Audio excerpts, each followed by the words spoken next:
Not much longer to wait before the Flying Scotsman movie arrives, but in the meantime, we are looking back on yet another movie in SS5's Movie Memories.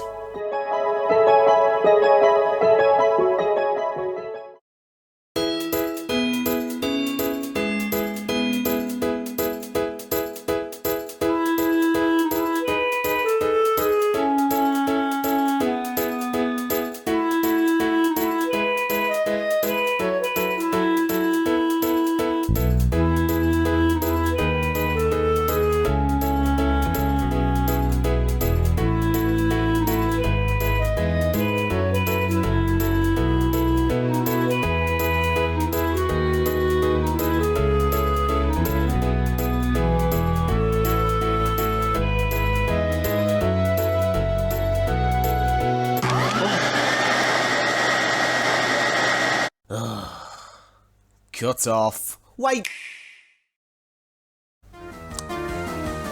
It's the festive season again, folks. We're covering a very specific Christmas movie this year. A Christmas-themed train movie that became so popular that, on behalf of my country, I apologise for recreating this movie in the worst ways possible. Anyways, no more time wasting. Let's see whether I feel like drowning myself in lasagna by the end of this video. Take it away, Sheffield.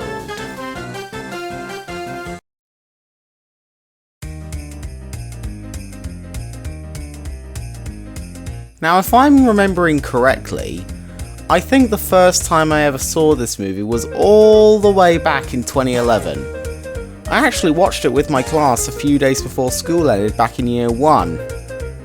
I can honestly remember enjoying the movie, although there were plenty of moments that were a bit much for 6-year-old me.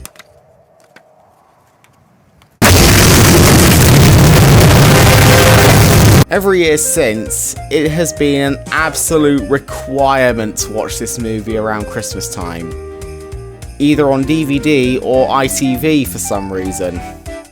And over the years, I became increasingly aware of all the meme stuff related to this movie, including making fun of the faulty physics, which I'll cover later, and all the memes about the ugly girl's design, but let's not get too far ahead of ourselves here.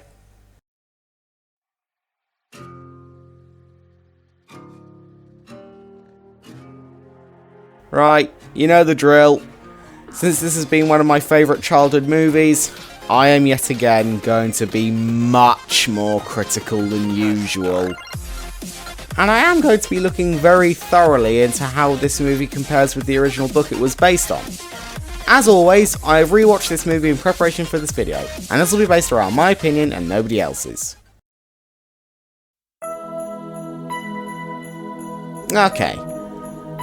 Best way I can describe my views on this movie. It's not the best Christmas movie I've ever seen. That spot's reserved for The Muppet Christmas Carol. But despite that, I can say, still pretty damn good. So let's begin like we always have with the characters. Starting off with the main kid himself, the hero boy. How original. Just like DJ in Monster House, he's basically the POV character for the audience. Every single scene of this movie, he's involved in it in some way or another. Next we have the conductor, who doesn't really do that much aside from giving our ears the joy of Tom Hanks's voice. I'm glad they gave him more to do in this movie than what he did in the book. Because in the book it seems like he's only there during the beginning and near the end. Next we have the hero girl. How original!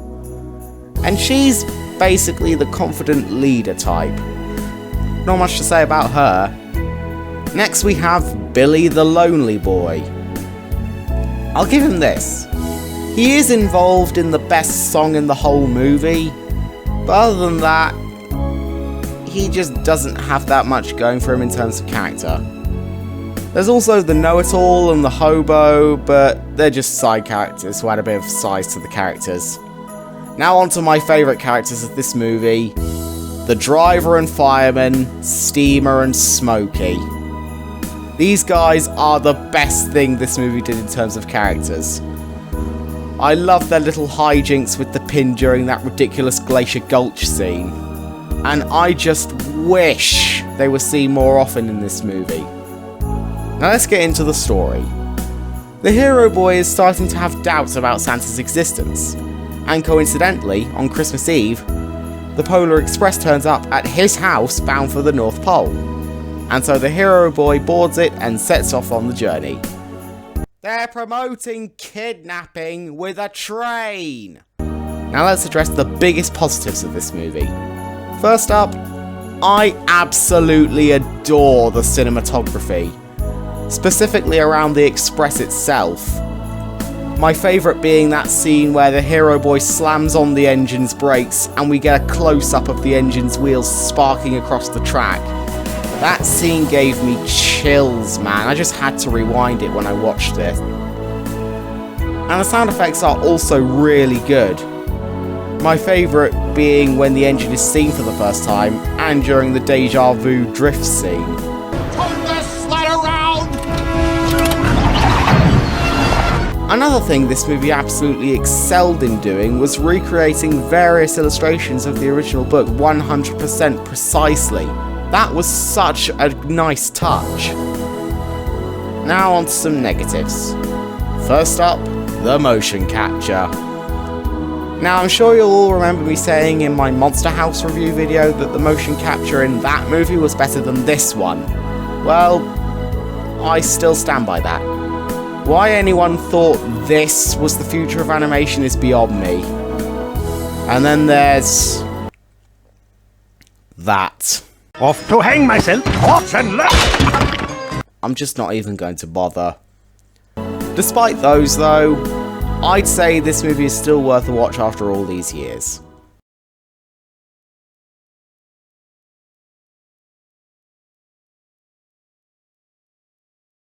So, with all that done and dusted, let's see my final statement on the Polar Express.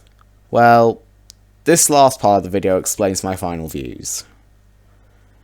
At one time, most of my friends enjoyed this movie, but as years passed, its greatness faded away from all of them. Even some of my family members found one Christmas that they could no longer find the charm and sweetness of this cross-continental train. Though I've become a teenager, the movie still holds up for me, as it does for all who truly believe.